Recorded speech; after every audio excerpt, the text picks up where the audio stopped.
The 15th most common question asked by the non-Muslims is, in Islam, why are two women witnesses equal to one man's witness? Indicating that Islam degrades the woman. Let me tell you that the Quran, in no less than 5 places, talks about witnesses without mentioning the gender, whether male or female. Except in one place, the Quran specifies and says that 2 women witnesses is equal to 1 witness of man, and that is in Surah Baqarah, chapter number 2, verse number 292, which is the longest ayah, longest verse of the Quran. It is the part of the longest surah of the Quran, Surah Baqarah, and the verse number 282 is the longest verse of the Quran. And Allah subhanahu wa ta'ala says in the Quran that, Ya ayyuhallazina amanu, oh you believe, when you involve in any financial transaction involving future obligation for a fixed period of time, put it down in writing and get 2 men as witnesses amongst yourself. It further goes and says, if you can't find 2 men, then 1 man and 2 women. And it continues, if one of them errs or makes a mistake, the second will correct her. Now this verse of the Quran is exclusively talking about financial transactions and nothing else. Let me give you an example for better understanding. For example, if someone wants to undergo a surgery, maybe a major operation, the best for him would be that he takes the advice of 2 qualified surgeons. It is the best for safety. If he can't find 2 qualified surgeons, at least 1 qualified surgeon, MS or MCH, and 2 MBBS doctors. Because an MBBS doctor cannot do a major surgery. You can't have 4 MBBS doctors and do the surgery.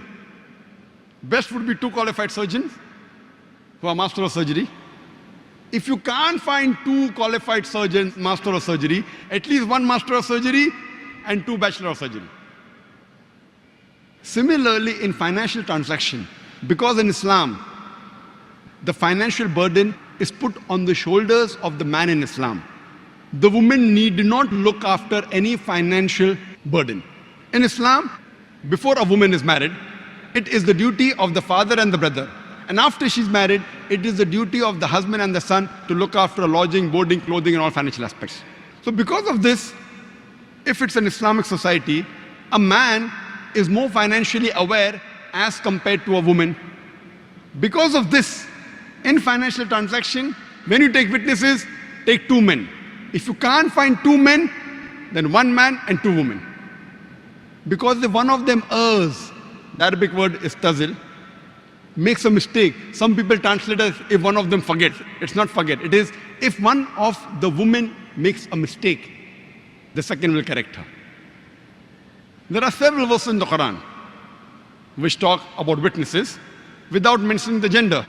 For example, Quran says in Surah Ma'idah chapter number 5, verse number 106 to 108, that if death approaches you, put the will, the inheritance in writing and take 2 witnesses.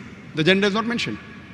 Quran says in Surah Talaq chapter number 65, verse number 2, that when someone gives talaq, take 2 witnesses. The gender is not specified. Should be honest, should be just. Gender is not specified.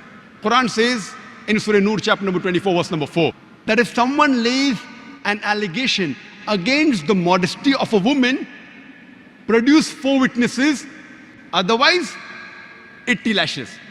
4 witnesses doesn't specify the gender, whether it's male or female. If you cannot get 4 witnesses, and if you make an allegation against the modesty of a woman, 80 lashes. And one verse of the Quran is explicitly clear, which equates 1 male and 1 female. In Surah Nur chapter number 24, verse number 6 says that if someone lays an allegation against the spouse, or the husband lays an allegation against the wife, and he does not have any evidences, no witnesses, his solitary evidence is sufficient. And he has to take oath 4 times in the name of Allah, and 5th time pronounce a curse on him if he's lying. Immediately the next verse, after verse number 6 and 7 of Surah Nur, Surah Nur chapter 24 verse number 8 says, but if the wife,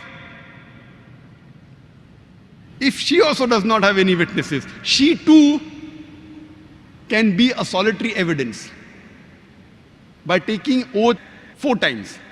And the 5th one being a curse on herself if she's lying. So here, it is clearly mentioned in the Quran that 1 female is equal to 1 male.